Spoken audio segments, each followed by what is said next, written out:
Employment വകുപ്പിന്റെ നവീകരണം ആവശ്യപ്പെട്ട് ജോയിന്റ് കൗൺസിൽ ആഭിമുഖ്യത്തിൽ പ്രതിഷേധ കൂട്ടായ്മ.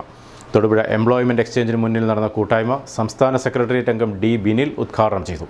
ജില്ലാ സെക്രട്ടറി ആർ ബിജുമോൻ അധ്യക്ഷനായി. വിവിധ ആവശ്യങ്ങൾ ഉന്നയിച്ച് ജോയിന്റ് കൗൺസിൽ ആഭിമുഖ്യത്തിൽ എംപ്ലോയ്മെന്റ് എക്സ്ചേഞ്ചിന് മുൻപിൽ പ്രതിഷേധ കൂട്ടായ്മ സംഘടിപ്പിച്ചു. സംസ്ഥാനത്തെ എംപ്ലോയ്മെന്റ് വകുപ്പ് നവീകരിക്കുക, എല്ലാ താലൂക്ക് ആസ്ഥാനങ്ങളിലും എംപ്ലോയ്മെന്റ് എക്സ്ചേഞ്ച് ഓഫീസുകൾ സ്ഥാപിക്കുക, ആവശ്യത്തിന് തസ്തികകളും ജീവനക്കാരെ നിയമിക്കുക തുടങ്ങിയ ആവശ്യങ്ങൾ ഉന്നയിച്ചുകൊണ്ടാണ് പ്രതിഷേധ കൂട്ടായ്മ നടന്നത്. തൊടുപുഴ എംപ്ലോയ്മെന്റ് എക്സ്ചേഞ്ചിന് മുമ്പിൽ സംഘടിപ്പിച്ച ജില്ലാതല പ്രതിഷേധ കൂട്ടായ്മ സംസ്ഥാന സെക്രട്ടേറിയറ്റ് അംഗം ഡി ബിനിൽ ഉദ്ഘാടനം ചെയ്തു. വളരെ വിശാലമായ കാഴ്ചപ്പാട് മുന്നോട്ട് വെച്ചുകൊണ്ട് ഒരു വകുപ്പാണ്. ആ വകുപ്പ് നമുക്കറിയാം, PSC വഴി സ്ഥിര നിയമനങ്ങൾ PSC വഴിയും അതേപോലെ തന്നെ താൽക്കാലിക നിയമനങ്ങൾ എംപ്ലോയ്മെന്റ് വഴിയും നടപ്പിലാക്കുക എന്നുള്ള വിശാലമായ അർത്ഥത്തിൽ ഒട്ടനവധിയായ പ്രവർത്തനങ്ങൾ ഏറ്റെടുത്ത് നടത്തി വരുന്ന ഒരു വകുപ്പാണ് എംപ്ലോയ്മെന്റ് വകുപ്പ്.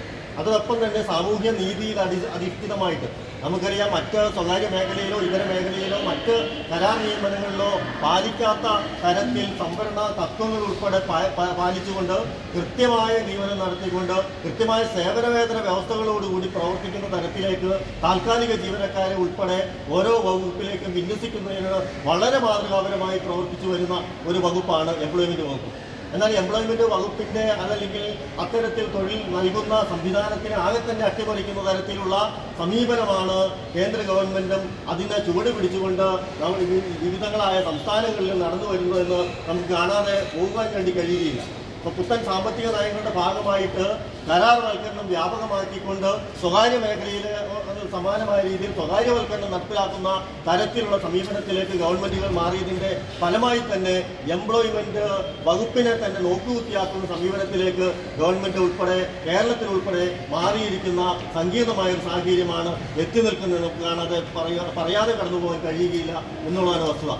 എംപ്ലോയ്മെന്റുമായി ബന്ധപ്പെട്ടുകൊണ്ട് നമുക്കറിയാം, ഓരോ മേഖലയിലും ഇപ്പോൾ പുതിയ പ്രോജക്റ്റുകളുടെ അല്ലെങ്കിൽ അത്തരത്തിലുള്ള പദ്ധതികളുടെ കാര്യങ്ങൾ സൂചിപ്പിച്ചുകൊണ്ട് ഓരോ വകുപ്പുകളിലും കരാർ നിയമനം വ്യാപകമാക്കിക്കൊണ്ടിരിക്കുന്ന കാലഘട്ടത്തിൽ കൂടിയാണ് പോയിക്കൊണ്ടിരിക്കുന്നത്. അപ്പോൾ നമുക്കറിയാം, കൃഷി വകുപ്പുമായി ബന്ധപ്പെട്ടുകൊണ്ട് ആത്മ എന്ന് പറയുന്ന രീതിയിലൊരു പദ്ധതി, അതല്ലെങ്കിൽ PWD അല്ലെങ്കിൽ പൊതുമരാമത്ത് വകുപ്പിൽ KSTP എന്ന് പറയുന്ന ഒരു സംവിധാനം കൊണ്ടുവന്നിരിക്കുന്നു. ആരോഗ്യ വകുപ്പുമായി ബന്ധപ്പെട്ടുകൊണ്ട് NRHM പദ്ധതി കൊണ്ടുവന്നിരിക്കുന്നു. ഇത്തരത്തിലുള്ള പല പദ്ധതികളും നടപ്പിൽ വരുത്തുന്നത് താൽക്കാലികമായ നിയമനങ്ങൾ യാതൊരുവിധ സംവരണ തത്വവും പാലിക്കാതെ തന്നെ നടത്തുന്ന തരത്തിലേക്ക് വകുപ്പുകളെ മാറ്റിത്തീർത്തിരിക്കുന്ന സങ്കീർണമായ അവസ്ഥയിലേക്ക് എത്തിയിരിക്കുകയാണ്. സ്വകാര്യ നമുക്കറിയാം, എയ്ഡഡ് സ്കൂളുകളിൽ ഉൾപ്പെടെ ആ സ്കൂളുകളിലെ കൃത്യമായിട്ട് ടീച്ചർമാരുടെ നിയമനവുമായി ബന്ധപ്പെട്ടുകൊണ്ടുള്ള താൽക്കാലിക നിയമനങ്ങൾ, ആ താൽക്കാലിക നിയമനങ്ങൾ നടപ്പിലാക്കുന്നതിന് കൃത്യമായ വ്യവസ്ഥയുണ്ട്.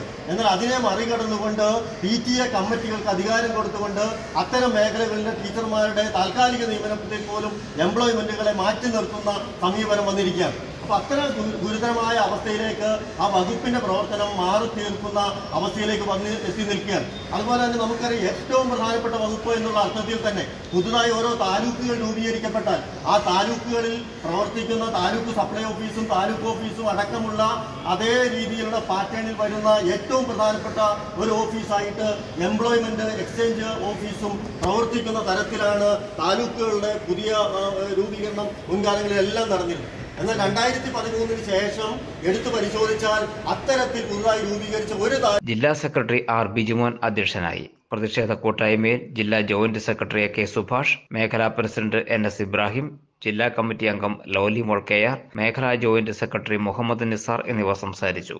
തൊടുപുഴ കിങ് വേൾഡ് ഫർണിച്ചറിൽ കിട്ടിലൻ ഓഫർ നടക്കുന്നെന്ന് അറിഞ്ഞിട്ട് വന്നതാണ് ഞാനിവിടെ. 7,990 രൂപയുടെ ഒരു ബെഡ്, കമ്പനി ബെഡ് മേടിക്കുമ്പോൾ ഒരു കട്ടിലാണ് ഫ്രീ വിത്ത് 5 ഇയർ വാറന്റിയോട് കൂടി. 8,900 രൂപയ്ക്ക് 3 ഡോർ വാർഡ്രോബും അതുപോലെ തന്നെ 6,900 രൂപയ്ക്ക് 2 ഡോർ വാർഡ്രോബും കിട്ടുന്നതാണ് കേട്ടോ ഇവിടെ.